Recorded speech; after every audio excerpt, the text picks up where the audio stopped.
Philippe Bénichou, bonjour. Vous êtes directeur territorial d'une région, vous allez nous expliquer. Et pouvez-vous nous dire les raisons pour lesquelles vous êtes présent au congrès Electric Road? Alors justement, puisque vous parlez de région, je m'occupe de territoires, je dirais plutôt ruraux. Et à EDF, on pense que la transition énergétique, elle sera territorialisée et les actions locales comptent beaucoup, et particulièrement en matière de mobilité, puisque l'effort qui doit être consenti sur ces territoires, et à notre avis, il y a un atout majeur sur ces sujets de mobilité douce. Parce que la voiture, là-bas, est souvent plus indispensable qu'en milieu urbain. D'accord. Et votre raison pour présence au salon? Sur la raison, c'est que EDF est vraiment un acteur du territoire, accompagne les collectivités, accompagne les acteurs locaux dans des solutions bas carbone, quelles qu'elles soient.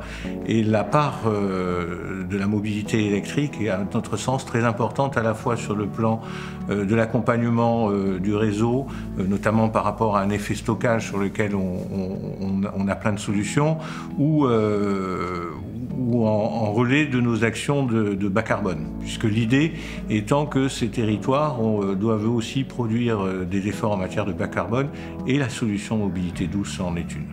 D'accord. Pour nos spectateurs, la mobilité électrique s'intègre dans une approche également de smart grid, puisqu'on parle de véhicules to grid. Comment EDF voit les choses dans le cadre de l'évolution de ces technologies et de ces problématiques?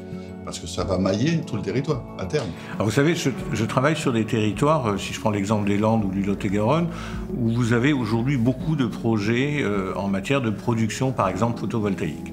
Ces projets de production photovoltaïque génèrent un apport sur le réseau.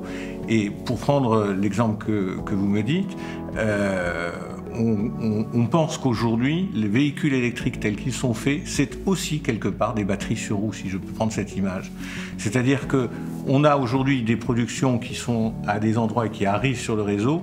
L'idée est de valoriser tout ce qui est autoconsommation et économie circulaire, que l'on consomme au plus proche de là où on le produit, et je pense que dans beaucoup d'endroits, il y a des réponses, dont le véhicule électrique est une pièce maîtresse. D'accord, ce qui permet également d'alléger la puissance transportée sur le réseau. Alors, d'équilibrer, d'alléger, et surtout de pouvoir répondre à une idée qu'on consomme au plus proche de là où on le produit, et on diffère quelque part cette consommation. Un peu dans le principe des légumes. Exactement, voilà. Je crois qu'il y a un ancien président d'EDF qui disait que l'électricité, c'était un peu comme les fraises des bois, ça ne se transportait pas et ça ne se stockait pas. Je crois que là, on a quelque chose à dire sur ce sujet, mais plus sérieusement, le véhicule électrique aujourd'hui est un élément aussi du dispositif pour le monde de l'entreprise, pour la collectivité, pour les particuliers.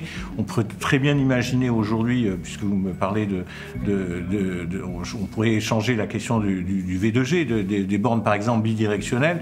Aujourd'hui, on peut très bien imaginer qu'une partie de l'énergie qui est stockée dans des véhicules électriques soit restituée à l'employeur, par exemple sur des stockages, sur de la revente d'énergie sur le lieu de travail. Puisqu'on connaît à peu près ce que parcourt un véhicule, où il va, ce qui reste, et donc ce qui est disponible. Et du coup, on peut profiter de ce qui est produit et stocké pour le donner au bon endroit, au bon moment. Très bien. En tout cas, maintenant, on en sait un peu plus sur les problématiques de gestion, de pilotage énergétique et également de smart grid.